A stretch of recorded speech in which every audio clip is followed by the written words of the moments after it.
Hello दोस्तों, आज हम पढ़ेंगे यूपी ट्रिपल एससी जी के बारे में पढ़ेंगे। आज हम पढ़ेंगे क्या? आज हम पढ़ेंगे आप लोगों को UP special UP GK. UP special का जो ये टॉपिक है ना, UP special GK UP triple SC exam topic wise practice session UP exam के लिए। यूपी के एमसीक्यू पढ़ेंगे और उसके बाद इम्पोर्टेंट सेशन रखेंगे, इसमें थ्योरी रखें, एमसीक्यू रखें। रेगुलर आप हमारी वीडियो को देखते जाइए और ये उत्तर प्रदेश स्पेशलिस्ट से ज़्यादा कुछ पढ़ने की आपको आवश्यकता नहीं होगी। आज हम आपको चैप्टर नंबर 9 पढ़ाएंगे और इसमें क्या है, मिट्टी, कृषि एवं पशुपालन के बारे में पढ़ाएंगे। ये चैप्टर नंबर आपका 9 है। 9 में क्या लिखा गया आपका? मिट्टी है, कृषि एवं पशुपालन है। ठीक है, आप इसके बारे में पहला टॉपिक आप देखिए। पहला पॉइंट आपका इसका क्या? प्रदेश में कुल कृषि पारिस्थितिकी क्षेत्र कितने हैं? 20 हैं। कृषि जलवायु क्षेत्र कितने हैं? 9 है। मृदा समूह क्षेत्र कितने? 8 हैं आपके। और कुशल जो कार्यशील जनसंख्या में से कृषि क्षेत्र में जो कितने हैं आपका? 59.3% है। राज्य की कुल प्रतिवेदित क्षेत्रफल 19-20 तक कितना है? 24,170 हेक्टेयर है। कुल क्षेत्रफल में वन क्षेत्र जो है 2019-20 में कितने है? 771 हेक्टेयर है, यानी 7% है। ऊसर और खेती के अयोग्य भूमि 2019-20 में क्या है? 438 हेक्टेयर है, या 2% के आसपास है। कृषि या बेकार योग्य जो भूमि है आपको कितना है? 387 हेक्टेयर है, या ये फिर जो है कि 387,000 हेक्टेयर है, या फिर जो है कि 2% के बराबर है। ठीक, आप अस्थायी चारागाह भूमि देखिए, 70,000 हेक्टेयर है, या 0% के आसपास है इसका है। अन्य अन्य जो है अन्य वृक्षों, झाड़ियों आदि की भूमि जो है क्या है आपका? 240,000 हेक्टेयर, या 1% है। वर्तमान प्रति जो है कि क्षेत्रफल वाली जो क्षेत्र वाली जो है कि है कितना है? भूमि है कितना है? 992 हेक्टेयर है, 1000 हेक्टेयर, या 4% है टोटल का। अन्य प्रति क्षेत्रफल का जो होता है आपका 618,000 हेक्टेयर है। खेती के अतिरिक्त अन्य उपयोग में आने वाली भूमि कौन सी है? 3,278,000 हेक्टेयर, 14% के आसपास। शुद्ध बोया गया शुद्ध बोया गया क्षेत्र कौन सा है? कितना है? 163.6 लाख हेक्टेयर है, यानी 68.8% है। एक बार से अधिक बार बोया गया कौन कितने हैं? 107 लाख है हेक्टेयर है। कुल बोया गया क्षेत्र 2019-20 तक कितना है? 268 लाख हेक्टेयर है। कृषि की गणना 2015-16 के अनुसार राज्य में क्रियाशील जोतों की कुल संख्या पर डिपेंड किया। जोतों कुल संख्या इतनी थी, कितनी थी? 2,38,22,000 थी। ठीक है, और कृषि हेतु 2015-16 के अनुसार क्रियाशील जोतों का कुल क्षेत्रफल कितना था? 1,74,50,000 हेक्टेयर था। कृषि की गणना जो है 2015-16 के अनुसार राज्य में क्रियाशील जोतों के सीमांत एवं लघु, अर्ध, माध्यम, माध्यम व बृहद आकार की जोतों का प्रतिशत क्रमशः कितना है आपका? देख रहे हैं कितना है ये पहले परसेंटेज आप देखिए। 80.18% है सीमांत का। लघु कितना है? 12.63 है। और मध्यम का कितना है? 5.51%। और बृहद आकार कितना है? 1.58% है। जोतों का परसेंट कितना है? 0.10% है। कृषि गणना 2015-16 के अनुसार राज्य की सीमांत, लघु, अर्ध माध्यम, अर्ध माध्यम। हाँ दोस्तों, देखिए इसके बाद जो है कि अब हम आपको आगे दिखाते हैं। क्या जानते हैं इसमें क्या दिखाएंगे आपको? देखिए इसमें क्या है आपका आपका इसमें कृषि कृषि गणना जो है 2015-16 के अनुसार राज्य की सीमांत, लघु, अर्ध माध्यम, माध्यम और बृहद आकार के जोतों का औसत आकार क्रमशः क्या था? यानी देखिए ये किसका है? यह लघु का, अर्ध लघु, मध्यम, बृहद का है। और जो है औसत आकार इतना 14.98 हेक्टेयर है। कृषि गणना के 15-16 के अनुसार जो है राज्य में सभी वर्गों में औसत जोत आकार कितना था? 0.73 हेक्टेयर था। ठीक है, अब मृदा के बारे में थोड़ा जानते हैं। मृदा संरचना क्या आती है? प्लीस्टोसीन युग जो था, प्लीस्टोसीन युग के युग से आज तक नदियों के निक्षेपण से बना गंगा यमुना मैदान बना है। जो गंगा यमुना के मैदान में मुख्यतः पाई जाती है क्या? पाई जाती है? नवीन व प्राचीन जलोढ़ मृदा पाई जाती है। गंगा यमुना के मैदान में क्या पाई जाती है? नवीन व प्राचीन जलोढ़ मृदा पाई जाती है। नवीन व पुरानी जलोढ़ मृदा को कहा जाता है, क्या कहा जाता है? खादर और बांगर। यानी जो नवीन व पुरानी, यानी नई और पुरानी जो जलोढ़ मृदा है, यानी जलोढ़ मृदा है, उसको क्या बोलते हैं? खादर और बांगर बोलते हैं। स्थानीय भाषा में नई जलोढ़, बलुआ, मटियार या मटियार दोमट कहा जाता है। ये खादर मृदा कहा जाता है। स्थानीय भाषा में पुरानी जलोढ़, उपहार, दोमट आदि का बांगर बोला जाता है। पुरानी जलोढ़, उपहार, दोमट को क्या बोलेंगे? बांगर बोलेंगे। नई जलोढ़, बलुआ, मटियार, मटियार दोमट को क्या बोलेंगे? खादर बोलेंगे। खादर और बांगर दोनों में अंतर समझ में आया? जलोढ़ मृदा का निर्माण हुआ है काप कीचड़ या कॉप कीचड़ व बालू से।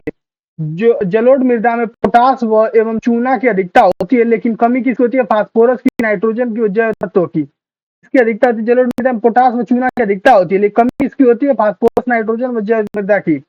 गंगा यमुना मैदान कहीं कहीं लवणी या क्षारीय मृदाएं मिलती है, जिसे सामान्य भाषा में कहा जाता है, क्या कहा जाता है? जब गंगा और मैदानी वाले क्षेत्र में जो है कि मिलता है, उसमें लवणीय और क्षारीय मृदा पाई जाती है, तो उस समय उसको सामान्य भाषा में ऊसर या बंजर या कल्लर या रे कहते हैं। अपनी तरफ आप देखेंगे ऊसर, बंजर या कल्लर या रे बोला जाता है उसे। मैदानी क्षेत्र में कुछ मात्रा में मरुस्थलीय मृदा पाई जाती है, मथुरा, आगरा और दिल्ली आदि जिलों में। ठीक है, आगे देखिए, पश्चिमी उत्तर प्रदेश में बुंदेलखंड में कहीं कहीं मिलती है, क्या मिलती है?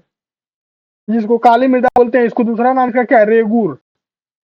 रेगुर मृदा भी इसको बोलते हैं, काली मृदा, रेगुर मृदा इसको बोलते हैं। ठीक है, रेगुर करेल कपास मृदा के नाम जाना जाता है, काली मृदा द्वारा कहते हैं। देखिए आगे आगे, रेगुर करेल कपास मृदा के नाम से जाना जाता है, उसे क्या कहते हैं? काली मृदा। लाल मृदा परवा पड़वा मार या माड़ राक राक को भूटा मृदा जो पाई जाती है, वो कहाँ पाई जाती है? बुंदेलखंड के क्षेत्र में पाई जाती है।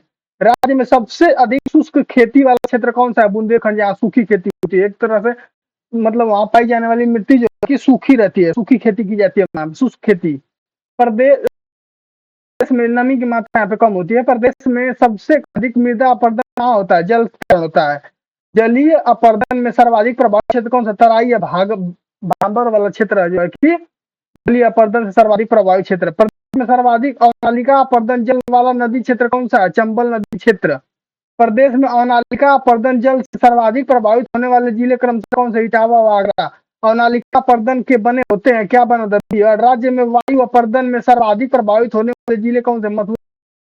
फसल चक्र अपनाने में कम से कम हानि होती है, उर्वरा शक्ति की कम से कम हानि होती है। ठीक है, आप देखिए फल उत्पादन जो दिया है आपका, प्रदेश में सर्वाधिक क्षेत्र में बोई जाने वाली फसल कौन सी है? अपने उत्तर प्रदेश सबसे ज्यादा क्या बोया जाता है? गेहूं बोया जाता है। मूंग, चीनी और लोबिया, मूंग, चीनी व लोबिया जायद फसल की होती है। प्रदेश में गेहूं का सर्वाधिक उत्पादक गंगा दोआब क्षेत्र की है। और चना, अरदरक आदि सर्वाधिक खेती कहाँ होती है? बुंदेलखंड, सूखी मृदा होती है, या जहाँ पानी की मात्रा कम होती है, वहां पे क्या होता है? और होता है, चना होता है, अदरक होता है, आदि खेती होती है, बुंदेलखंड क्षेत्र में होती है। रुहेलखंड, गंगा, यमुना दोआब में की जाती है कौन सी? थोड़ी मात्रा में कपास की खेती की जाती है। अफीम की खेती की जाती है बाराबंकी व गाजीपुर। गाजीपुर में एशिया की जो है कि सबसे बड़ी जो है कि अफीम फैक्ट्री है एशिया की। मूंगफली उत्पादन का विशेष क्षेत्र क्या है? बुंदेलखंड का क्षेत्र है। चावल उत्पादन विशेष क्षेत्र क्या है? तराई व पूर्वी उत्तर प्रदेश का। प्रदेश की सर्वाधिक महत्वपूर्ण नकदी फसल है जो पैसे से तुरंत बिक जाती है, क्या है? गन्ना है।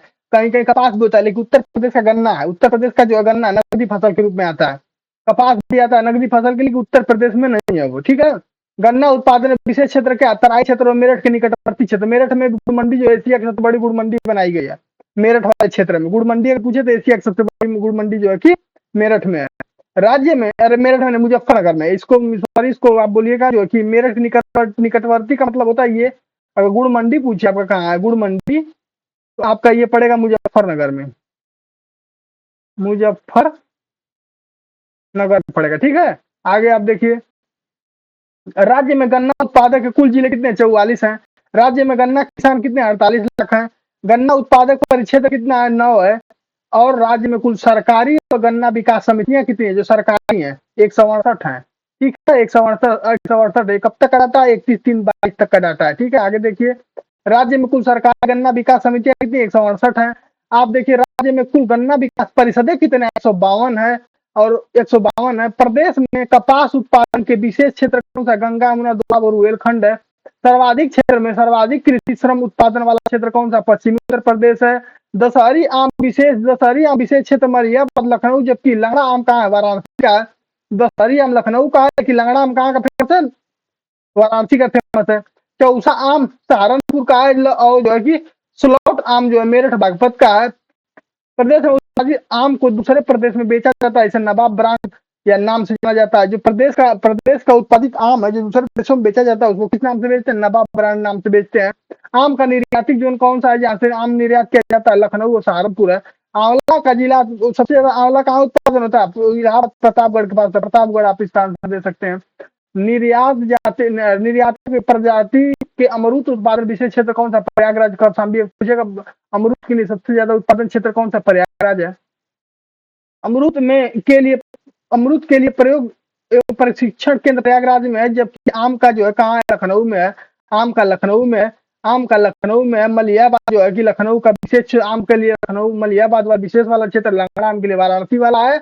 और चौसा आम के लिए सहारनपुर है, स्टॉल आम के लिए आपका क्या है, मेरठ बागपत है। समझ रहे हैं। लीची उत्पादक जिले में कौन सा, सहारनपुर, शामली, मुजफ्फरनगर आदि है। संतरा उत्पादक में कौन सा, सहारनपुर क्षेत्र है, बुंदेल क्षेत्र है। चिरंजीवी चिरौंजी चिरौंजी उत्पादक जिले कौन सा, सोनभद्र, मिर्जापुर, चंदौली, ललितपुर, झांसी आदि है। प्रदेश में आलू उत्पादन के लिए विशेष क्षेत्र कौन सा, आगरा, अलीगढ़, कानपुर, मेरठ और बरेली मंडल है। ठीक है। प्रदेश में आलू निर्यातक जोन कौन सा, आगरा है। प्रदेश में आलू निर्यातक कौन सा है, आलू निर्यातक है आपका ताज ब्रांड है, ताज ब्रांड से होता है, आलू का ताज ब्रांड से है, आम का नवाब ब्रांड से, आलू का किस ब्रांड से, ताज ब्रांड से। ठीक है। और आपका देखेंगे देश में सर्वाधिक कोल्ड स्टोर कहाँ, उत्तर प्रदेश में है। सरकार द्वारा केले सेंटर और एक्सीलेंस प्रस्तावित कहाँ है आपका, भटहट गोरखपुर में है। प्रदेश में सब्जी निर्यातक जोन के रूप में उभरा है, सबसे ज्यादा सब्जी मंडी वाराणसी फेमस है। आप देखिए भारत में कुल मेथा आयल उत्पादन वाला का 3/4 भाग उत्पादित होता है, उत्तर प्रदेश में होता है। मेथा आयल कहाँ सबसे ज्यादा उत्पादित होता है, कुल भाग का 3/4, यानी एक तिहाई भाग जो है कि एक तिहाई भाग अलग होता है, 3/4 भाग जो इसका होता है उत्तर प्रदेश में होता है। प्रदेश में पान की खेती 24 जिलों में की जाती है। प्रदेश की पान की खेती 24 जिलों में, लेकिन पान के लिए विशेष जिला कौन सा प्रसिद्ध है, बांदा सबसे ज्यादा प्रसिद्ध है। बरई, मानपुर, बांदा और पाली, ललितपुर प्रसिद्ध है, पान के लिए प्रसिद्ध है। यानी बरई, मानपुर, बांदा और पाली, ललितपुर किसके लिए प्रसिद्ध है, पान के लिए प्रसिद्ध है। राज्य में सूखा सुरखा अमरूद, प्रयागराज, दशहरी आम, मलियाबाद, लखनऊ, काला नमक चावल, गोरखपुर, बस्ती, देवीपाटन मंडल, बासमती चावल, पश्चिमी यूपी, सोट आम, बागपत, देसावरी पान, महोबा, छह कृषि उत्पादक क्षेत्र का है, जीआई टैग मिला इन छह को। ठीक है। दूध उत्पादन में देख लेते हैं। प्रदेश व देश की प्रथम नियमित दूध संघ की स्थापना कब हुई, लखनऊ में 1938 में हुई थी। राज्य में सर्वप्रथम 3 जिले वाराणसी, मेरठ, बलियाबाद औसत ऑपरेशन फ्लड बम शुरू किया गया 1973 में। राज्य में दूध परिषद की स्थापना की गई 1976 में। प्रदेश में कोऑपरेटिव डेयरी फेडरेशन की स्थापना 1962 में की गई थी। प्रदेश में दुग्ध नीति प्रख्यापित की गई 2018 में। प्रदेश में दुग्ध समितियां के 8,615 है। प्रदेश में गोपालन को बढ़ावा देने हेतु 1999 में स्थापित की गई थी उत्तर प्रदेश गौ सेवा आयोग की।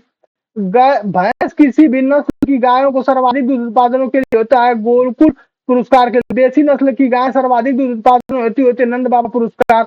राज्य में प्रति व्यक्ति दूध उपलब्धता वाला 387 ग्राम होता है। भारत में 406 ग्राम प्रतिदिन होता है। ठीक है। उत्तर प्रदेश भारत में 406 ग्राम। कृषि योजना के बारे में देखते हैं। कृषि योजना कार्यक्रम प्रदेश में जमीनी उन्मूलन कानून 1950 में लागू हुआ, 1 जुलाई 1952 से इसको लागू कर दिया गया। प्रदेश में जमीनी उन्मूलन कानून 1950 में लागू हुआ, लेकिन 1 जुलाई 1952 से इसको जो है शुरू कर दिया गया। प्रदेश में चकबंदी योजना चलाई गई थी, 1954 से शुरू की गई थी। उत्तर प्रदेश में अधिकतम जोत सीमा आरोपण अधिनियम सीलिंग कानून 1960 से शुरू है। एंटी भूमाफिया टास्क फोर्स जो है, इसका टास्क फोर्स का गठन 8 मई 2017 किया गया था। प्रत्येक माह के प्रथम तृतीय मंगलवार को तहसील के संपूर्ण समाधान दिवस व्यवस्था की गई थी मई 2012 से।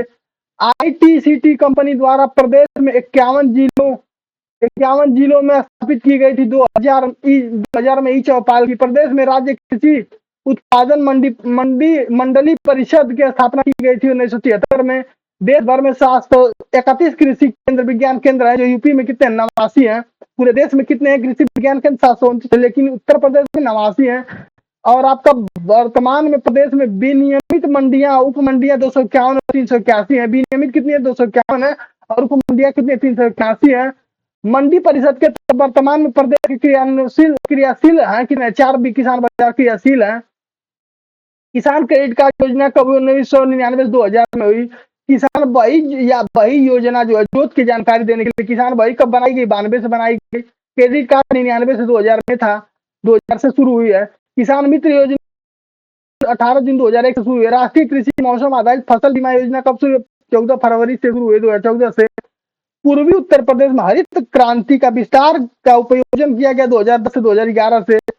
कोडिल लैंड रिप्लेसमेंट परियोजना थर्ड 32 जिलों के ऊपर सुधार, यानी 12 जिलों में बीहड़ सुधार 2009 से 2018 तक हुई है। आम आदमी बीमा योजना 18 से 59 वर्ष भूमिहीन मुखिया जो थे 1 नवंबर 2008 से किया गया। आम आदमी बीमा योजना ये भूमिहीन जो थे उनके लिए किया गया था, तो 1 नवंबर 2008 से इसको शुरू किया गया था। 2014-15 से एकीकृत बागवानी विकास मिशन योजना चल रही, जो 45 जिलों में चल रही थी।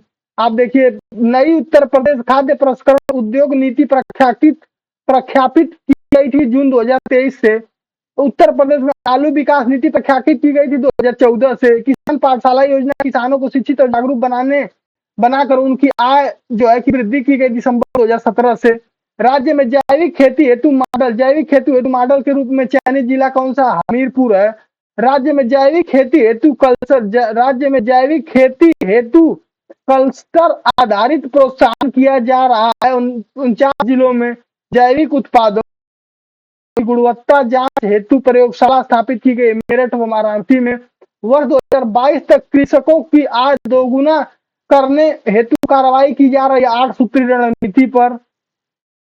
कृषकों की आय दोगुना करने की रणनीति के तहत कृषि उत्पादक के आधार पर प्रदेश के जिलों को 3 श्रेणियों में बांटा गया। कौन कौन? विकसित जिले 19 थे, विकासशील जिले 40 थे और कम विकसित जिले जो थे 16 थे। इन तीनों श्रेणियों में इनको बांटा गया। कृषकों की आय दोगुना करने के लिए 10 नवंबर 2017 को मुख्यमंत्री की अध्यक्षता में क्या बनाया गया? किसान समृद्धि आयोग बनाया गया। 2017 में इसको बना दिया गया था, 10 नवंबर 2017 को, किसान की आय दोगुना करने के लिए। बंजर बीहड़ उपचार हेतु गौतम बुद्ध नगर को छोड़कर राज्य में 74 जिलों में पंडित दीनदयाल उपाध्याय किसान समृद्धि योजना संचालित की। कब की गई थी? 2022-23 से 2026-27 तक। किसानों की आय को दोगुनी करने हेतु राज्य की पहली बार 26 से 28 अक्टूबर 2018 तक आयोजित किया गया क्या? अंतर्राष्ट्रीय स्तर की कृषि कुंभ मेला टाइप का स्थापित किया गया। ठीक है, देश स्तर पर कृषि क्षेत्र में उत्पादन क्षेत्र बताना। देश स्तर में देखिए, कुल जो है खाद्य उत्पादन की क्षेत्र कितना? प्रथम है मध्य प्रदेश में पहला। कुल खाद्य उत्पादन में प्रथम जो है मध्य प्रदेश है। प्रथम जो है सेकेंड मध्य प्रदेश है, प्रथम उत्तर प्रदेश है। कुल गेहूं उत्पादन में प्रथम उत्तर प्रदेश, सेकेंड में मध्य प्रदेश है। कुल गन्ना उत्पादन में प्रथम उत्तर प्रदेश और सेकेंड में महाराष्ट्र है। कुल चीनी उत्पादन में द्वितीय उत्तर प्रदेश, फर्स्ट में महाराष्ट्र है। कुल एथेनॉल उत्पादन में जो है कि द्वितीय जो है कि उत्तर प्रदेश है, पहला महाराष्ट्र है। दूध उत्पादन में प्रथम उत्तर प्रदेश, सेकेंड राजस्थान है। आलू उत्पादन में प्रथम उत्तर प्रदेश, सेकेंड बंगाल है। और आपका आम उत्पादन में प्रथम जो है उत्तर प्रदेश, सेकेंड आंध्र प्रदेश है। आंवला उत्पादन में प्रथम है लेकिन उत्तर प्रदेश, लेकिन मध्य प्रदेश सेकेंड में है। तरबूज उत्पादन में जो है कि प्रथम है उत्तर प्रदेश और सेकेंड में आंध्र प्रदेश है। और खरबूज उत्पादन में प्रथम है उत्तर प्रदेश और सेकेंड है आंध्र प्रदेश। पशुपालन में प्रथम है उत्तर प्रदेश, सेकेंड है राजस्थान। कुल 22 महिषावंशीय पशुधन में गणना में जो है प्रथम है उत्तर प्रदेश, सेकेंड है राजस्थान। आपका गौवंशी पशुधन में जो है क्या द्वितीय है, जो है प्रथम है, द्वितीय है उत्तर प्रदेश, प्रथम है पश्चिम बंगाल। चावल उत्पादन में आपका द्वितीय है, प्रथम है पश्चिम बंगाल। ठीक है, आगे देखिए नेक्स्ट मृदा के बारे में देखते हैं। उत्तर प्रदेश में 3 भौतिक विभाजनों में किया गया, जिसके आधार पर उसकी बनावट था प्रदेश द्वारा मृदा के इन्हीं भागों में अध्ययन किया। पहला क्या था? भाबर एवं तराई क्षेत्र की मृदा। प्रदेश में उत्तरी अर्थात भाबर क्षेत्र जैसे हिमालय की नदियों भारी निक्षेपों से निर्मित होने के कारण यह मिट्टी जो है कंकड़ों, पत्थरों और मोटे बालू से निर्मित होती है, जो काफी छिछली होती है। यह नीचे चला जाता है तथा यह जो है कि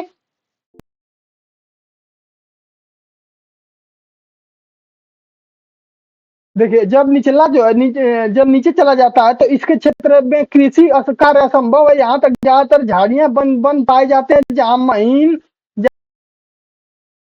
कणों के निक्षेप से तराई क्षेत्र की मृदा समतल जो है दलदली, नम और उपजाऊ पाई जाती है। ठीक, अब मध्य में देखिए, मध्य के मैदानी क्षेत्र यानी ऊपर बताया 3 भागों में डिवाइड करते, ऊपर भाबर का तराई क्षेत्र, दूसरा मध्य का और तीसरा जो आपका अभी बताएंगे आगे।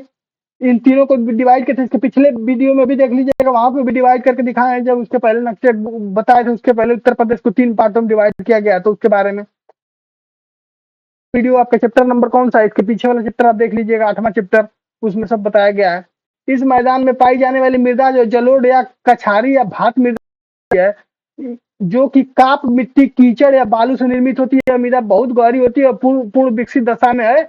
इस मैदान में लगभग संपूर्ण 2 वर्गों में खादर और या कछारी या नवीन जलोढ़ मृदा या बांगर या पुरानी जलोढ़ मृदा के अलावा इस क्षेत्र के कुल मात्रा में लवणी या क्षारीय मरुस्थलीय भूण काली मृदाएं भी पाई जाती है। देखिए खादर, इसमें देखिए खादर पहला, इसमें खादर है जो कि मृदा की नदियों द्वारा बाढ़ के साथ परिवर्तित करके उसे खादर कहा जाता है। खादर या कछारी नवीन जलोढ़ मृदा कहा जाता है, जो मृदा जो है कि बाढ़ से परिवर्तित होकर बनती है तथा इसे हल्के भूरे रंग की छिद्र युक्त महीन कणों वाली बांगर की अपेक्षा अधिक जल धारण करने की क्षमता वाली होती है। मृदा में चूना, पोटास, मैग्नीशियम जैव तत्वों की मात्रा अधिक होती है। बलुआ सिल्ट, बलुआ दोमट, मटियार, मटियार दोमट आदि के नामों से जाना जाता है। इनकी उर्वरा शक्ति अधिक होती है और यह खाद देने की आवश्यकता नहीं पड़ती है। बांगर मृदा क्या होती है? यह गंगा यमुना मैदानी क्षेत्र का वह भाग है जहां पर नदियों के बाढ़ का जल नहीं पहुंच पाता। जहां जो मृदा का बांगर या पुरानी जलोढ़ मृदा कहा जाता है, इसे उपहार मृदा भी या दोमट मटियार, बलुई दोमट मटियार जाता है। इस मृदा के क्षेत्र की मिट्टियां जो परिपक्व होती है तथा अधिक गहरी होती है और सघन कृषि अव्यवस्थित प्रबंधन के कारण इन मृदाओं में नाइट्रोजन और फास्फोरस की कमी तेजी से होती जा रही है। इन घटकों वाले खाद की अधिक आवश्यकता पड़ती है। यहाँ पे देखिए, तीसरा आपका था लवणी व क्षारीय मृदा। क्षारीय मृदा किधर पाई जाती है? प्रदेश के बांगर मृदा वाले क्षेत्र में। जो बांगर पाए जाएंगे वहां क्षारीय मृदा पाई जाएगी। भूमि के समतल होने के कारण जल निकासी और उचित प्रबंधन न होने के कारण भूमि के समतल और जल निकासी का उचित प्रबंधन न होने के कारण नहरों से सिंचाई की जाने वाली वर्षा की कमी या लवण युक्त जल से सिंचाई की अधिकता से जुताई की एक ही गहराई तक करते समय क्षारीय उर्वरकों की लगातार प्रयोग आदि कारणों से लगभग 10% भूमि ऊसर हो चुकी है, जो कि प्रदेश की अलीगढ़, मैनपुरी, कानपुर, उन्नाव, एटा और इटावा, रायबरेली, सुल्तानपुर, प्रतापगढ़, जौनपुर, प्रयागराज आदि जिलों के में पाई जाती हैं। इसे रे, बंजर या कल्हर नामों से जाना जाता है, जो कि उत्तर प्रदेश में 10% जो है कि भूमि ऊसर हो चुकी है। ठीक है, आगे देखिए चौथा, आप देखिए मरुस्थली मृदा के बारे में थोड़ा देखिए। यह मृदा प्रदेश के कुछ पश्चिमी जिलों यानी मथुरा, आगरा, अलीगढ़ में पाई जाती है। शुष्कता व भीषण ताप के कारण चट्टाने जो है विखंडित होकर बालू के कणों में परिणत हो जाती हैं। इसमें लवण व फास्फोरस अधिक मात्रा में पाए जाते हैं। इनमें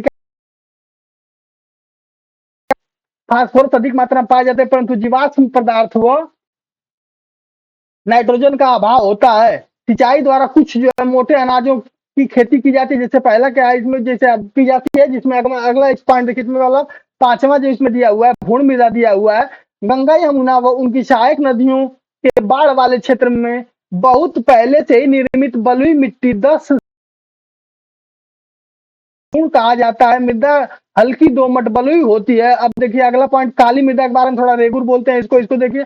पश्चिमी जिलों में तथा बुंदेलखंड क्षेत्रों में कहीं कहीं काली मृदा पाई जाती है। स्थानीय भाषा में करेल या कपास मृदा भी कहते हैं, यानी कपास का उत्पादन सबसे अच्छा होता है काली मिट्टी में। आगे देखिए, पठारी क्षेत्र की मृदाएं कहती है प्रदेश के दक्षिणी भाग में अर्थात पठारी क्षेत्र में प्री कैम्बियम युग की चट्टानों का बाहुल्य है। इन्हीं चट्टानों के टूटने और अनेक भौतिक, रासायनिक एवं जैविक क्रियाओं के परिणाम स्वरूप इस क्षेत्र की मृदा का निर्माण हुआ। इस क्षेत्र में ललितपुर, झांसी, जालौन, हमीरपुर, महोबा, बांदा, चित्रकूट, दक्षिणी प्रयागराज, गंगापार, मिर्जापुर, सोनभद्र और चंदौली जिले के कुछ क्षेत्र शामिल है। सामान्य तौर पर इस क्षेत्र की मृदा जो बुंदेलखंडीय मृदा कहा जाता है, लेकिन थोड़े बहुत अंतरों के साथ साथ कई मृदाएं पाई जाती हैं। लाल मृदा, परवा, पाड़वा, मार, माड़, राकड़ हैं। आगे देखिए लाल मृदा के बारे में। यह मृदा जो है दक्षिणी प्रयागराज, झांसी, मिर्जापुर, सोनभद्र, चंदौली जिलों में पाई जाती है। इस मृदा में पाड़वा जो है, इस मृदा में पाड़वा भी कहा जाता है। यह हमीरपुर, जालौन तथा यमुना के तटीय क्षेत्र में विशेष कर बिहड़ों में पाई जाती है। यह हल्के लाल भूरे रंग की बलुई दोमट मृदा है जिसे होती है। अगला देखिए इसमें तीसरा आपका माड़ मृदा। यह मृतिका मृदा है जिसका रंग जो है काली रेगूर मृदा के समान चिकना काला होता है। यह जो है प्रदेश के पश्चिमी जिलों में पाई जाती है। राकर क्या होता है? राकर मृदा लाल भूरे रंग की मृदा जो होती है, लाल भूरे रंग की दानेदार मृदा होती है, जहां सामान्य ढालों पर पाई जाती है। इसे मोटी राकर या पतली राकर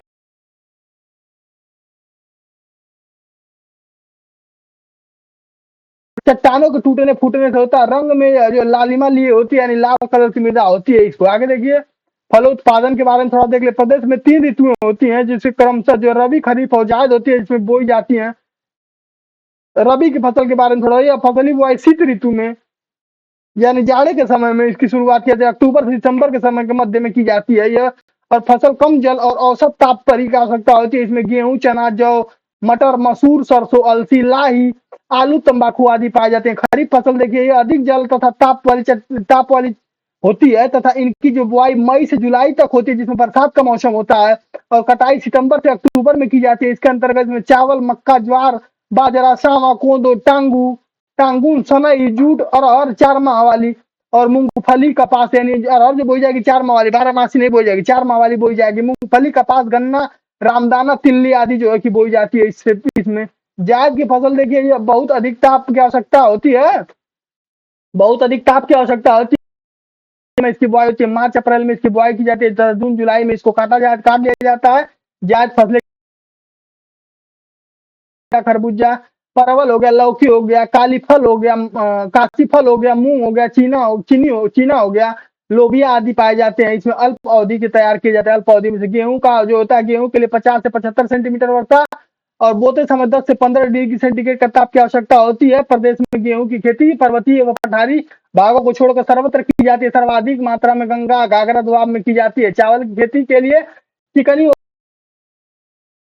कर देता है। 20 डिग्री सेंटीग्रेड टेम्परेचर पकते समय 27 डिग्री तथा 75 से 125 सेंटीमीटर तक की वर्षा की आवश्यकता होती है। और प्रदेश के तराई में महाराजगंज, सिद्धार्थनगर, कुशीनगर, देवरिया, गोरखपुर, बस्ती, गोंडा, बहराइच, श्रावस्ती, बलरामपुर, लखीमपुर, पीलीभीत, सहारनपुर, मऊ, बलिया, वाराणसी, प्रयागराज आदि जिलों में चावल की खेती अधिक मात्रा में की जाती है। गन्ना देखिए, गन्ने के लिए चिकनी और दोमट मिट्टी की आवश्यकता होती है तथा 100 से 200 सेंटीमीटर की वर्षा होती है। सबसे ज्यादा वर्षा इसी को जरूरत होती है, गन्ने को। ठीक है, और इसकी आवश्यकता होती है। राज्य में सर्वाधिक महत्वपूर्ण नकदी फसल के रूप में इसे जाना जाता है। राज्य में गन्ना उत्पादन में 2 प्रमुख क्षेत्र है, तराई का क्षेत्र और गंगा यमुना दोआब का क्षेत्र है। पहला जो है कि तराई वाला क्षेत्र है, दूसरा गंगा यमुना दोआब का क्षेत्र है। कपास जो है, कपास के लिए देखिए प्रदेश में गंगा यमुना दोआब, रुहेलखंड और सिंचाई के सहारे कपास की खेती की जाती है। छोटे मोटे रेशे की अधिक व लंबे रेशे की कम कपास उगाई जाती है। जून जुलाई से बोकर पौधे से अक्टूबर नवंबर तक कपास की चुनाई कर दी जाती है। आगरा, मथुरा, अलीगढ़, हाथरस में जो है इसका बारे में देख रहे हैं। मूंगफली मुख्यतः एक खरीफ की फसल है, जिसकी बुआई जून जुलाई में की जाती है और इसकी खुदाई नवंबर दिसंबर में की जाती है। खुदाई यानी कटाई या खुदाई करके जमीन से निकाला जाता है इसको। इसके लिए बलुई मिट्टी की उपयुक्त होती है। प्रदेश में सीतापुर, हरदोई, एटा, बदायूं, मैनपुरी और मुरादाबाद आदि जिलों में क्या है, इसकी जो है कि इन जिलों में जो है कि बलुई मिट्टी पाई जाती है। मूंगफली खेती के लिए अधिक उपयुक्त होती है। अफीम की खेती, जो अफीम प्रदेश में अफीम का सबसे बड़ा उत्पादन है। बाराबंकी जिला और बाराबंकी का अतिरिक्त गाजीपुर भी अफीम की खेती के लिए फेमस है। उत्तर प्रदेश का एक ही मात्र फैक्ट्री जो गाजीपुर में पाया जाता है अफीम की खेती के लिए।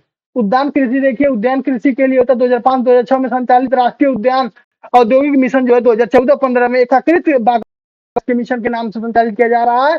इस मिशन के तहत इस समय प्रदेश में 45 जिलों में फल, शाक भाजी, पुष्प, मसाला, औषधि फसलों के क्षेत्र व उत्पाद चलाए जा रहे हैं। आम, अमरूद व आंवला उत्पादन में क्षेत्र में वृद्धि हेतु सहारनपुर, मेरठ, बागपत, प्रतापगढ़, लखनऊ, प्रयागराज, वाराणसी, अयोध्या, कौशाम्बी आदि 15 जिलों में 39 विकास खंडों में फल पट्टी विकास योजना चलाई जाती है। कौशाम्बी तथा बदायूं के 6 ब्लॉकों में अमरूद, प्रतापगढ़ के 2 ब्लॉकों में आंवला तथा 13 जिलों में 31 ब्लॉकों में आम और फल पट्टी विकास योजना संचालित की गई। प्रदेश के विभिन्न जो है कृषि जलवायु बस्ती, सहारनपुर, लखनऊ, प्रयागराज और झांसी और में औद्योगिक प्रयागराज में प्रशिक्षण केंद्र स्थापित। लखनऊ के केंद्र आम के लिए, प्रयागराज अमरूद जो है प्रयागराज में अमरूद के लिए फेमस है, जबकि शेष फलों के लिए आगे फेमस है। प्रदेश के कृषि औद्योगिक उत्पादों के प्रसंस्करण के लिए बढ़ावा देने के लिए राज्य में राज्य स्तरीय और राजकीय संरक्षण एवं डिब्बा बंदी संस्थान लखनऊ में चला गया, जहाँ 10 मंडलों और स्थानीय शिक्षण संस्थान है, वहां पे डिप्लोमा डिग्री दी जाती है। प्रमुख औद्योगिक फसलें इस प्रकार है। देखिए, आम का है प्रदेश में मध्यवर्ती व पश्चिमवर्ती जिलों में लखनऊ, सीतापुर, उन्नाव, बाराबंकी, अयोध्या, बरेली, मेरठ, गाजियाबाद, कानपुर, बुलंदशहर, मुरादाबाद, सहारनपुर, हरदोई, वाराणसी आदि जिलों में आम की खेती की जाती है। लखनऊ का मलियाबाद, दशहरी, लंगड़ा व बॉम्बे ग्रीन हाउस व सफेदा चौसा, मेरठ, बागपत, सलौट, रटौल, वाराणसी का लंगड़ा, रामखेड़ा व चौसा आम प्रसिद्ध है। दशहरी जो आम का निर्यात भी किया जाता है। प्रदेश में उत्पादित आम को देखते हुए नवाब ब्रांड के नाम से आम को प्रचारित किया जाता है। इसके पहले भी आपको बताए हैं। अमरूद का देखिए, अमरूद प्रयागराज में, कौशाम्बी, बदायूं, कानपुर, बरेली, अयोध्या आदि जिलों में अमरूद का पैदावार होती है। आंवला का देखिए, आंवला का एक ही जिला है प्रतापगढ़ में, जहाँ आंवले की उत्पादन किया जाता है। केला जो आपका है, यह मालभोग, चीनी, चंपा और अल्फान, अधेश्वर, दूध सागर आदि सब्जी किस्म की केला का उत्पादन किया जाता है। यह वाराणसी कौशाम्बी, प्रयागराज, गोरखपुर बड़े पैमाने पर पैदा किया जाता है। लीची का जो है सहारनपुर, शामली, मुजफ्फरनगर, मेरठ जिलों में लीची का उत्पादन होता है। माल्टा का देखिए, माल्टा सहारनपुर, मेरठ, वाराणसी आदि जिलों में माल्टा का उत्पादन होता है। नींबू का उत्पादन बुंदेलखंड क्षेत्र में विशेष रूप से, सामान्य रूप से सभी क्षेत्रों में नींबू पैदा होता है। संतरा देखिए, संतरे की खेती सहारनपुर के आसपास का बुंदेलखंड वाला क्षेत्र है जिसमें किया जाता है। आलू का क्षेत्र जो आलू जो है, तो आलू उत्तर प्रदेश का उत्पादन में अग्रणी है। वैसे भी संपूर्ण प्रदेश में आलू की खेती की जाती है, लेकिन इसके मुख्यतः उत्पादन के लिए फर्रुखाबाद, कन्नौज, हथरस, आगरा, मेरठ, बदायूं, बागपत, फिरोजाबाद, रामपुर, अलीगढ़, गाजियाबाद, इटावा आदि जिले आते हैं। आलू एवं आलू एवं अन्य शाक भाजियों के लिए जो है अनुसंधान गाजियाबाद में एक आलू आलू अनुसंधान केंद्र बाबूगढ़ में स्थापित किया गया है। आलू के अन्य शाक भाजियों का अनुसंधान केंद्र गाजियाबाद में एक है, और एक अनुसंधान जो आलू अनुसंधान केंद्र बाबूगढ़ में, गाजियाबाद और बाबूगढ़ में दो हैं। राज्य में उत्पादित आलू के दूसरे प्रदेशों में ताज ब्रांड के नाम से जाना जाता है। आलू का ताज ब्रांड। और आपका आम का क्या था? आलू का ताज ब्रांड था। आम का आप देख रहे हैं किस नाम से था? आम का था नवाब ब्रांड। आम होता है नवाबों का, आलू होता है ताज का, ठीक है, ताज ब्रांड का। आप आगे देखिए, हल्दी का देखिए, हल्दी उत्तर प्रदेश के मेनली अग्रणी है, स्थान रखता है। वैसे कई जिलों में हल्दी की खेती की जाती है, लेकिन क्षेत्र में सबसे ज्यादा की जाती है। अदरक की खेती जो है बुंदेलखंडी जिलों के रूप में अधिक ज्यादा की जाती है। प्याज और लहसुन खेती के बारे में देखिए, ये घरेलू उपयोग के लिए किया जाता है। ये प्याज और लहसुन का उत्पादन प्रदेश में अधिकांश भागों में किया जाता है, लेकिन व्यापक पैमाने पर इसकी खेती इटावा, कन्नौज, एटा जो है फिरोजाबाद आदि जिलों में इसकी जो है सबसे ज्यादा की जाती है। पुष्पोत्पादन की जो खेती कहाँ की जाती है? वाराणसी, कन्नौज, मिर्जापुर, जौनपुर, प्रयागराज, लखनऊ आदि में की जाती है जिलों में। और जो है कि पुष्पों की खेती की जाती है। पुष्पों को नर्सरी हेतु सरकार द्वारा कई अनुदान दिए जाते हैं। जैसे भारत में स्थापित 9 आदर्श पुष्पोत्पादन केंद्र में एक लखनऊ है, और कन्नौज पुष्प इत्र बनाता है। कन्नौज क्या है? पुष्पों से इत्र बनाता है। औसत एवं संघोत्पादन में एलोवेरा, धृत कुमारी, ब्रह्मी, मेथा, तुलसी, सफेद मुसली, सतवारी, स्पर्शगंधा यानी सर्पगंधा, शंखपुष्पी, नीम, अशोक, अर्जुन, बेल, कोच, कालमेघ, अश्वगंधा, पामा, रोजा, लेमन ग्रास, जिरेनियम, खस, सदाबहार, इसबगोल, सेना आदि की औषधि जो है कि पौधे की खेती के लिए केंद्र एवं राज्य सरकार द्वारा किसानों के अनेक तरह की सुविधाएं दी जाती है। मेरठ सहारनपुर मंडल में निजी स्तर पर एलोवेरा, आंवला और अश्वगंधा, ब्रह्मी आदि को बड़े पैमाने पर खेती की जाती है इसकी।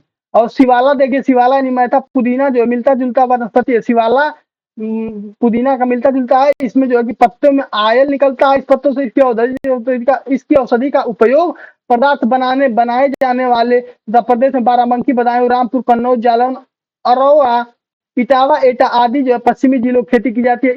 इस पौधे के पत्तियों के लिए रस के लिए पिपरामिंट बनाया जाता है। बाराबंकी, बदायूं, रामपुर आदि जिलों में मेथा तेल आदि का उपयोग किया जाता है। मेथा आयल शुद्धता की जांच के लिए कन्नौज में जो है फ्रेंगनेस एंड फ्लेवर डेवलपमेंट सेंटर की स्थापना की गई है। उत्पादन जो था प्रदेश में महोबा, बांदा, उन्नाव, रायबरेली, प्रतापगढ़, बलिया, गाजीपुर, अमेठी, मिर्जापुर, सोनभद्र, ललितपुर, कानपुर, जौनपुर आदि में किया जाता है, ठीक है। जैसा कि अभी आप देख रहे थे, अभी देखिए इसके आगे क्या हम पढ़ाने वाले हैं। इसके आगे आप देखिए नेक्स्ट वाला क्या था आपका, ये देखिए प्रयागराज, लखनऊ, सुल्तानपुर, वाराणसी, आजमगढ़ सहित कुल 24 जिले लगभग हैं जो 2500 हेक्टेयर क्षेत्र में पान की खेती करते हैं। कौन कौन? प्रयागराज, लखनऊ, सुल्तानपुर, वाराणसी, आजमगढ़ जो है कि पान की खेती करते हैं। ये सब महोबा पान की खेती के लिए विशेष रूप से जाना जाता है। यह 1981 में से एक पान अनुसंधान एवं प्रशिक्षण केंद्र भी स्थापित है। महोबा के अलावा बरई मानपुर, बांदा क्षेत्र में, पाली क्षेत्र में ललितपुर पान की खेती के लिए विशेष रूप से प्रसिद्ध है, ठीक है। आगे देखिए पशुपालन के बारे में देख लेते हैं। पशुपालन जो है 2019 के अनुसार प्रदेश में पशुओं की कुल संख्या कितनी थी? 68.0 मिलियन थी। और प्रथम राज्य किसका है? उत्तर प्रदेश का ही है। और राज्य में जो है कि कुल जो है पशु लगभग जो 19 मिलियन गौवंशीय पशु थे, तथा संदर्भ इसके दूसरा जो है पश्चिम बंगाल के बाद, इस संदर्भ में इसका जो है देश में दूसरा स्थान है पश्चिम बंगाल के बाद। पश्चिम बंगाल का पहला स्थान है गौवंश के मामले में। और देखिए आपका वही महर्षि वंशीय पशुओं कुल संख्या 33 मिलियन थी, जो देश में प्रथम स्थान है। वहीं शेष अन्य पशु शामिल थे, जिसमें देश में प्रदेश में दूध उत्पादन में प्रथम स्थान प्राप्त है उत्तर प्रदेश को। 2020-21 में प्रदेश में कुल 2202 चिकित्सालय, पशु चिकित्सालय तथा 267 द श्रेणी के पशु औषधालय तथा 2275 पशु सेवा केंद्र तथा 5044 कृत्रिम गर्भाधान केंद्र तथा 3 अतिहिमांकृत वीर्य उत्पादन केंद्र है। जिससे इसके अतिरिक्त पशुओं की विशेष चिकित्सा के लिए पशु चिकित्सा पॉलिटेक्निक गोरखपुर, मुजफ्फरनगर, पशु चिकित्सा पॉलिटेक्निक गोरखपुर, मुजफ्फरनगर, लखनऊ, बड़ौत, बागपत व सैफई इटावा से पहले इस कार्य कर रहे थे। प्रदेश में शेष मंडलों में से एक एक पॉलिटेक्निक बनाया जा गया है। प्रदेश केंद्र सरकार के योगदान से प्रदेश के विभिन्न जिलों में समय समय पर जो है कि क्या किया जाता है, सघन टीकाकरण किया जाता है। पशु औषधि संस्थान लखनऊ में इस टीकाकरण का उत्पादन किया जाता है। पशु चिकित्सा कार्यक्रम में मूल रूप से उन्नत प्रजनन पर आधारित है। इसके लिए भारत सरकार या उन्नत साढ़, उन्नत वीर्य, तरल नत्रजन एवं कृषि गर्भाधान केंद्रों की व्यवस्था की गई है। प्रदेश में केंद्र में सहयोग से बुंदेलखंड क्षेत्र में भरारी झांसी एक पशु चारा बैंक स्थापित किया गया। इस क्षेत्र में ग्रीष्म ऋतु में प्राय चारा संकट उत्पन्न हो जाता है। देखिए आगे देखिए, उत्तर प्रदेश में गोवध निवारण जो है, गोवध निवारण अधिनियम 1955 में गोवंशी पशुओं के वध के संरक्षण के प्रावधान के लिए किया गया था। वर्तमान में 8 राजकीय गौसाधन है। गोपालन को बढ़ावा देने के लिए 1999 में उत्तर प्रदेश गो सेवा आयोग का स्थापना किया गया था। दूध विकास के लिए देखिए, दूध के लिए संघों की आर्थिक तकनीकी सहायता उपलब्ध कराने के लिए क्षेत्र में निर्धारित मूल्यों का निर्धारण करने के लिए दूध उत्पादन विनिमय आदेश का लागू किया गया। 1976 में दूध विकास जो है कि विभाग तथा राज्य के दुग्ध परिषद की स्थापना की गई। प्रादेशिक कोऑपरेटिव डेयरी यानी जिसको पीसीडीएफ बोलते हैं, इसको जो है कि प्रदेश में दुग्धशाला के विकास हेतु 1962 में इसका गठन किया गया। ऑपरेशन फ्लड 1 इसी के तहत संचालित किया जा रहा था और इस फेडरेशन के मुख्य कार्यों में ग्रामीण स्तर पर सहकारी दूध समितियों की गठन एवं माध्यम में दूध उपार्जन, दूध का संग्रहण, प्रसंस्करण, दूध उत्पादन, निर्माण, वितरण आदि के लिए pre production to post marketing का जो है कि संदर्भ जो है कि व्याख्यात्मक शामिल है। नोएडा में स्थित दुग्धशाला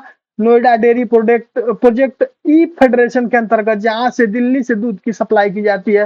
राज्य दूध परिषद क्या है, आप देखिए, निम्न निकायों के रूप में इस परिषद की स्थापना 1976 में की गई, जिसका मुख्य कार्य था लाइसेंसी क्षेत्र के आरक्षण, दूध मूल्य निर्धारण तथा उत्पादक विनिमय आदेश को लागू करना। उक्त के अतिरिक्त पीसीडीएफ की तरह ग्रामीण स्तर पर दुग्ध समितियां गठित कर दी गई। दुग्ध उत्पादन या उपार्जन, संग्रहण, प्रसंस्करण व दूध वितरण कार्य भी परिषद के कार्यकलापों में शामिल किया गया। 1970 से 1971 में केंद्र सरकार द्वारा शुरू किया गया ऑपरेशन फ्लड के तहत 1973 में राज्य के 3 जिले वाराणसी, मेरठ और बलिया में ऑपरेशन फ्लड 1 शुरू किया गया था। 1970-71 में ऑपरेशन फ्लड का मतलब सेकेंड क्या था, 1982-83 से 1987 तक चला। ऑपरेशन थर्ड कब चला आपका, 87 से 96-97 तक चला 1900, और इसमें प्रदेश में 30 जिलों में सम्मिलित किया गया था। शेष जिलों में 1992 से दूध की संघों की स्थापना की गई। प्रदेश एवं देश में प्रथम नियमित दुग्ध संघ की स्थापना की गई 1938 में लखनऊ में की गई थी तथा वर्तमान में प्रदेश में 59 दूध संघ है, दुग्ध के जो है कि संघ है। एकीकृत दुग्धशाला विकास परियोजना में देखिए एक या 70% परियोजन जो है केंद्र का परियोजन नॉन ऑपरेशन फ्लड परियोजना है। इसका उद्देश्य होता है राज्य के पिछड़े क्षेत्रों में दुग्ध उत्पादन, उपार्जन, विपणन तथा रोजगार आदि का सृजन करना। गोकुल पुरस्कार जो होता है, गोकुल पुरस्कार क्या होता है, यह योजना सरकारी दुग्ध उत्पादन या उत्पादक संघों के अंतर्गत दूध उत्पादकों की प्रोत्साहन करने के लिए चलाई जाती है। नंद बाबा जो है पुरस्कार योजना, यह योजना सहकारी दुग्ध उत्पादन संघों के अंतर्गत केवल देसी नस्ल की गायों दुग्ध उत्पादन के लिए प्रोत्साहित करने के लिए चलाई गई। कौन सी, नंद बाबा पुरस्कार योजना। और दूध उत्पादन में बढ़ावा देने हेतु वित्त वर्ष जो आपका था 2023-22 वाला नंद बाबा दुग्ध मिशन योजना पर 61 करोड़ रुपए व्यय होंगे। पंडित दीनदयाल उपाध्याय डेयरी योजना देखिए, राज्य में दुग्ध उत्पादन को बढ़ावा देने के लिए कामधेनु डेयरी योजना की जगह यह योजना चलाई गई, जिसका नाम था पंडित दीनदयाल उपाध्याय डेयरी योजना। कृषि योजनाओं के बारे में थोड़ा देख लेते हैं। आपका कृषि निर्यात नीति 2019 में की गई थी और किसानों की आय की वृद्धि के लिए किसानों का कृषि उत्पादकों के निर्यातकों के लिए सहज बनाने के लिए सितंबर 2019 में कृषि निर्यातक नीति 2019 का प्रख्यापित की गई थी।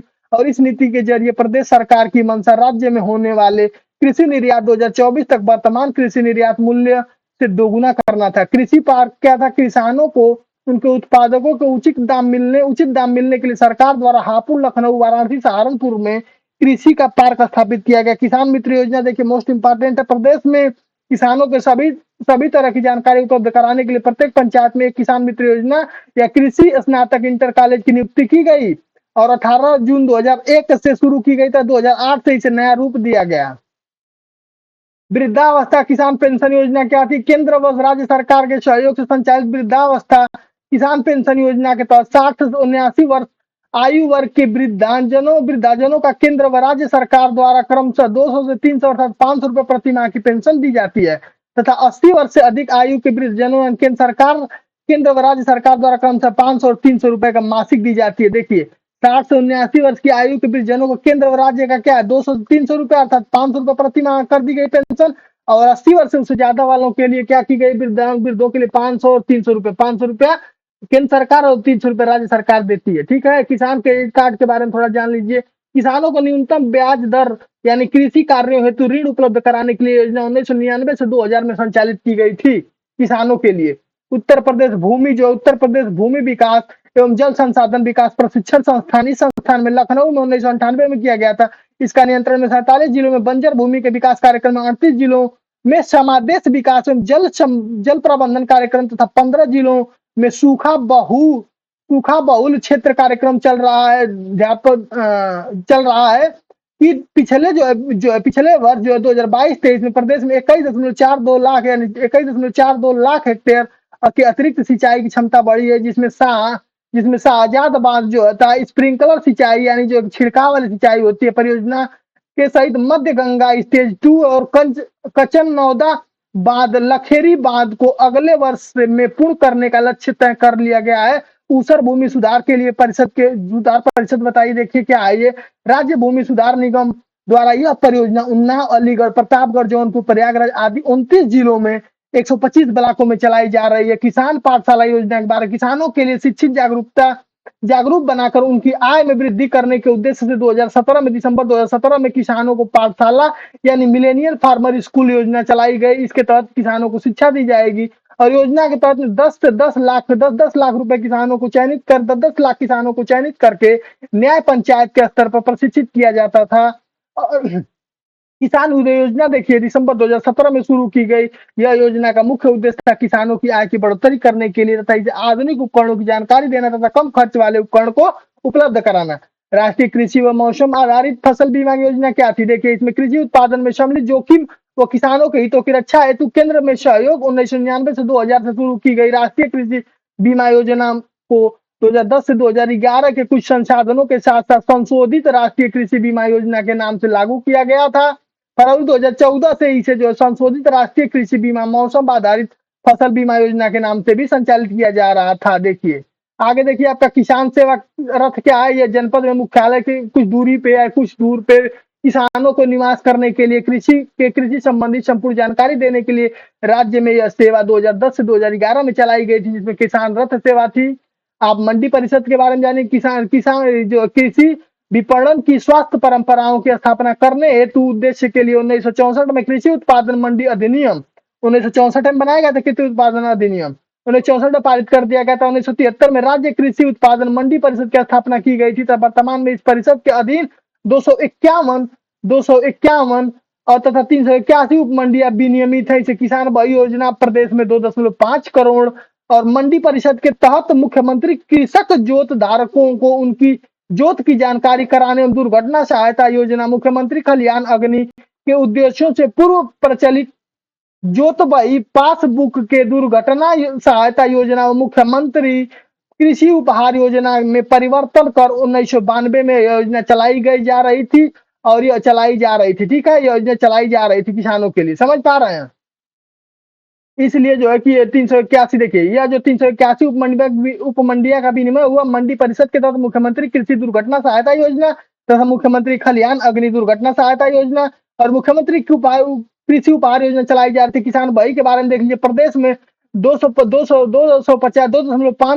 जोत वाली जो कि धारकों को उनकी जोत की खेती की जानकारी के उद्देश्य के लिए पूर्व प्रचलित जोत बही पासबुक के रूप में स्वरूप में परिवर्तन कर 1992 में योजना चलाई गई थी। किसान बही योजना 1992 में चलाई गई थी। ठीक है, अब आगे आपको हम पढ़ाएंगे एमसीक्यू, जो पढ़ाएंगे आपका एमसीक्यू पढ़ाएंगे आपका MCQ, important MCQ UP special का पढ़ाएंगे। आप इसको ध्यान से देखिएगा और इसको पढ़ते जाइएगा, और कोई भी दिक्कत होगी तो आप इसको आप बताएंगे। जो समस्या हो कमेंट बॉक्स में आप कमेंट कर सकते हैं, बाकी चीजें आप देख के बताएंगे आप हमको। ठीक है, और उस हिसाब से अगर कोई दिक्कत होती है तो आप हमको जरूर इसमें इंफॉर्मेशन देंगे कि नहीं सर ये प्रॉब्लम आ रही है, हम उसको जरूर दूर करेंगे। ठीक है, पहला क्वेश्चन आप देखिए, उत्तर प्रदेश में किसान मित्र योजना कब शुरू की गई थी? अब इसमें हम थोड़ा स्पीड से कराएंगे ताकि टाइम ज्यादा ना हो वीडियो का, और आपको तुरंत तुरंत आंसर, क्योंकि चैप्टर पूरा पढ़ा दिए, उसी से रिलेटेड है, उससे बाहर एक भी नहीं। आप इसको ध्यान से देखिए और बताइए उत्तर प्रदेश में किसान मित्र योजना कब शुरू की गई? तो आप इसका आंसर बताएंगे 18 जून 2001 को शुरू की गई थी। ठीक है, आप नेक्स्ट चलिए, नेक्स्ट इसमें देखिए, नेक्स्ट वाला सेकंड आपका क्या दिया हुआ है,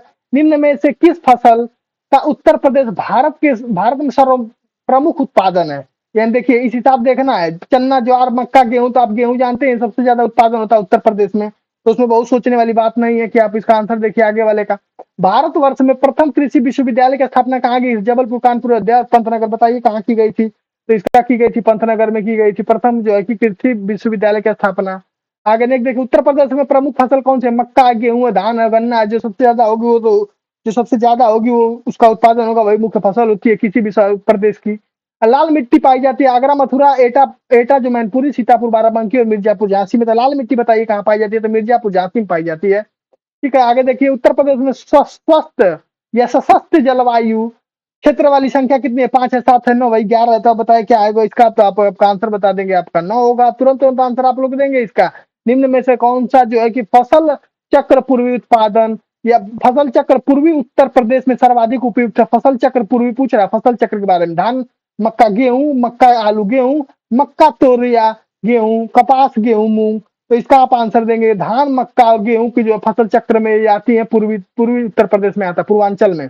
उत्तर प्रदेश में प्रथम दुग्ध सहकारी समिति की स्थापना कहाँ की? सहारनपुर, वाराणसी, लखनऊ और प्रयागराज। तो आप बता देंगे कहाँ की गई थी? लखनऊ की गई थी। क्या प्रथम दुग्ध सहकारी पूछ रहा है? प्रथम दुग्ध सहकारी पूछ रहा है। उत्तर प्रदेश में विक्रय अधिवेशन अधिशेषण अधिकतम है? उत्तर प्रदेश में विक्रय अधिशेषण अधिकतम है, तो इसका आप ऑप्शन नंबर क्या बताएंगे? आपका गेहूं का जो है कि उत्तर प्रदेश में जो है कि उत्तर प्रदेश विक्रय अधिशेषण अधिकतम है। ठीक है, आगे देखिए, प्रदेश में उत्तर प्रदेश में उगाई गई निम्न फसलों में से किसकी अवधि न्यूनतम होती है? चन्ना, मसूर, अरहर और मूंग।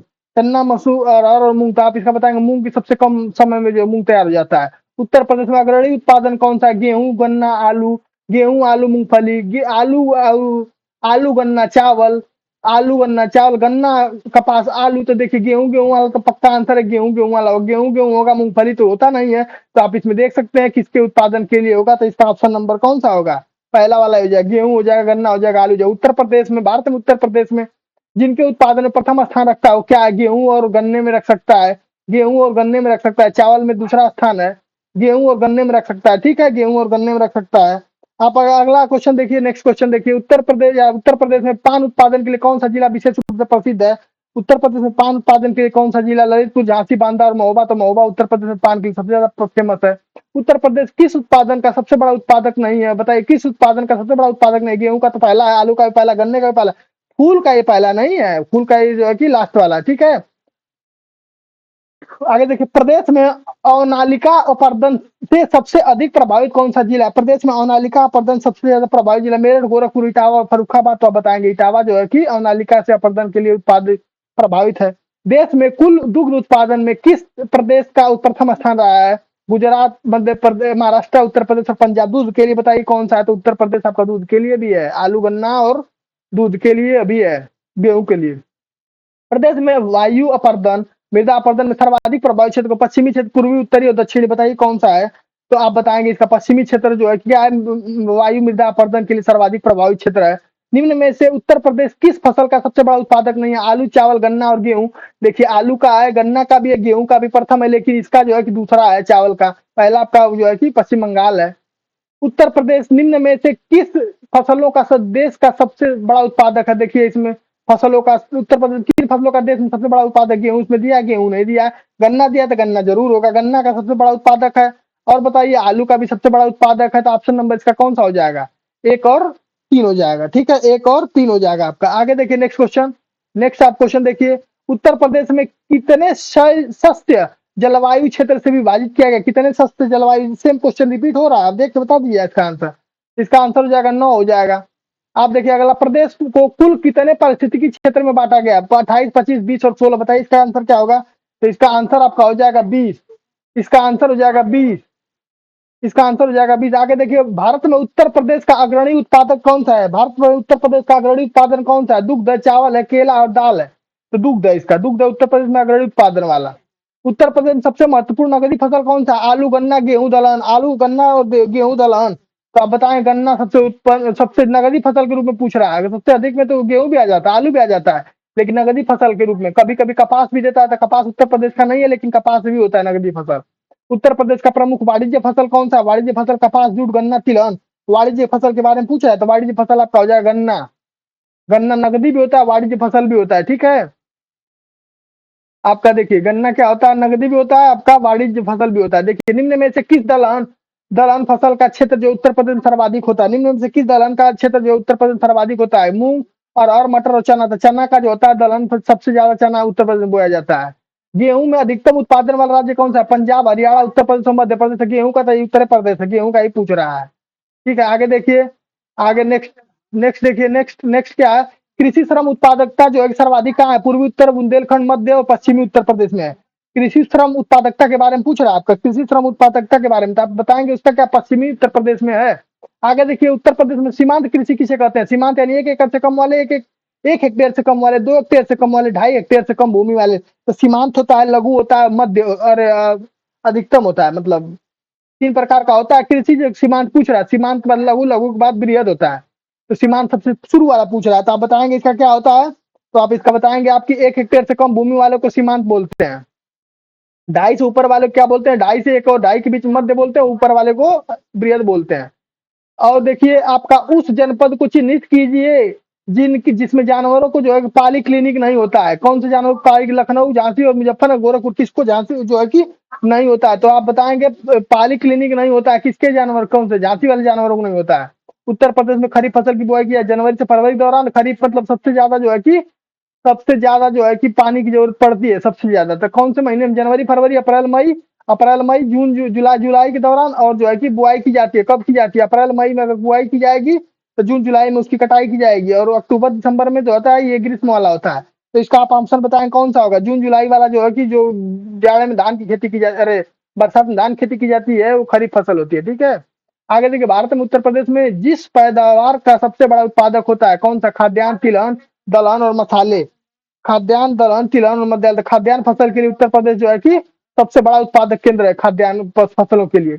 आंवले का सर्वाधिक उत्पादन करने वाला जिला जौनपुर, प्रतापगढ़, रायबरेली, सुल्तानपुर, प्रतापगढ़ सबसे ज्यादा आंवला उत्पादन करता है, सबसे ज्यादा। आगे देखिए, उत्तर प्रदेश में किसान भाई योजना कब लागू की गई थी? 2002, 82 और 72 और 92। तो आप देखिए 92 की 82, 92 की 82। आप इस तरह का अगर ऑप्शन फंस रहे हैं आपको, तो बताइए कौन सा होगा? तो आपको याद होना चाहिए कि 92 होगा, 92 तक, 92 से। ठीक, आप देखिए, निम्नलिखित में से किस फसलों का देश में सबसे बड़ा उत्पादक केंद्र? आलू है, आलू का तो ये है उत्तर प्रदेश सबसे ज्यादा। गन्ना का भी है, गेहूं का भी होता है, तो गेहूं का भी होता है। एक तीन किस्में आपका ऑप्शन नंबर डी में है, आपका ऑप्शन नंबर डी में है, तो इस हिसाब से हो जाएगा। तो राज्य में संतरे की सर्वाधिक पैदावार वाला जिला कौन सा? फर्रुखाबाद, लखीमपुर, सहारनपुर, बलरामपुर। संतरे का पूछ रहा है, देखिए संतरे का पूछ रहा है। तो संतरे संतरा सहारनपुर आप याद कर सकते हैं, से संतरा और 100 से सहारनपुर आप याद कर सकते हैं। ठीक है, आगे देखिए, प्रदेश में तराई क्षेत्र जो है विशेषकर सिद्धार्थनगर में उगाए जाने वाले सुगंधित चावल की किस्म कौन से? सोनाचूर, मसूरी और तिरती और काला नमक। सबसे सुगंधित, सुगंधित अगर पूछेगा तो आपका ऑप्शन नंबर ये हो जाएगा, काला सोना। नाम काला नमक है, लेकिन काम ये सुगंधित वाला करता है। ठीक है, आगे देखिए, उत्तर प्रदेश में कृषि जो है विविधीकरण परियोजना यानी यूपी डास्ट परियोजित की गई है। कब की गई? उत्तर प्रदेश सरकार द्वारा, केंद्र सरकार द्वारा, विश्व बैंक द्वारा। उपयुक्त में से कोई नहीं था। इसका ऑप्शन क्या देंगे आप? उसका ऑप्शन देंगे आप विश्व बैंक द्वारा की गई थी उत्तर प्रदेश में कृषि विविधीकरण यानी यूपी डास्ट। यूपी डास्ट से जो परियोजना प्रायोजित किया गया था विश्व बैंक द्वारा। ठीक है, अब देखिए, इस सीरीज का लास्ट क्वेश्चन है और इसको आप आंसर जरूर देंगे, लेकिन फिर भी हम इसका आंसर बताएंगे। पश्चिमी उत्तर प्रदेश में जो है कि पश्चिमी उत्तर प्रदेश के संदर्भ में निम्नलिखित कथनों में से, पश्चिमी उत्तर प्रदेश में निम्नलिखित कथनों में से कौन सा सही है? उत्तर प्रदेश का पश्चिमी क्षेत्र अन्य क्षेत्रों की तुलना में अधिक विकासशील विकसित है। यह क्षेत्र जो हरित क्रांति का साक्षी रहा है। तो आप इसका आंसर नंबर कौन सा बताएंगे? तो आप बताएंगे, इसमें से पूछ रहा है कि इनमें से कौन सा सही है। तो उत्तर प्रदेश जो है कि पश्चिमी क्षेत्र तथा अन्य क्षेत्रों की तुलना में अधिक विकसित है। पश्चिमी, आपका पश्चिमांचल देखेंगे विकसित है, बिल्कुल सही है। नोएडा और ग्रेटर नोएडा, इधर का पश्चिमांचल देख लीजिए। और यह क्षेत्र हरित क्रांति का साक्षी माना जाता है, बिल्कुल हरित क्रांति का साक्षी माना जाता है। तो ऑप्शन 1 भी सही है, ऑप्शन 2 भी सही। तो इसके हिसाब से ऑप्शन नंबर आपका दूसरा वाला सही हो जाएगा बी। 1 और 2 दोनों सही है, ठीक है।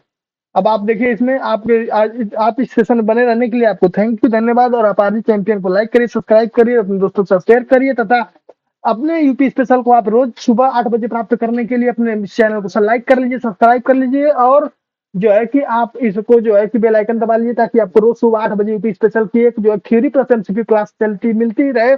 और अगर इसके अलावा आपको और भी दिया जाएगा, अभी जैसे जैसे ये कंप्लीट होता जाएगा उसके बाद आपको इसका जो एमसीक्यू लगातार दिया जाएगा। और आप इसको कंप्लीट करिए और अपनी तैयारी को मजबूत करिए। और आप नेक्स्ट वीडियो, आपका नेक्स्ट स्पेशल चैप्टर नंबर 10 आपका आएगा जस्ट तुरंत बाद, इसके बाद आपका आएगा चैप्टर नंबर 10, ठीक है। थैंक यू, धन्यवाद आपको इसमें बने रहने के लिए। ओके, धन्यवाद।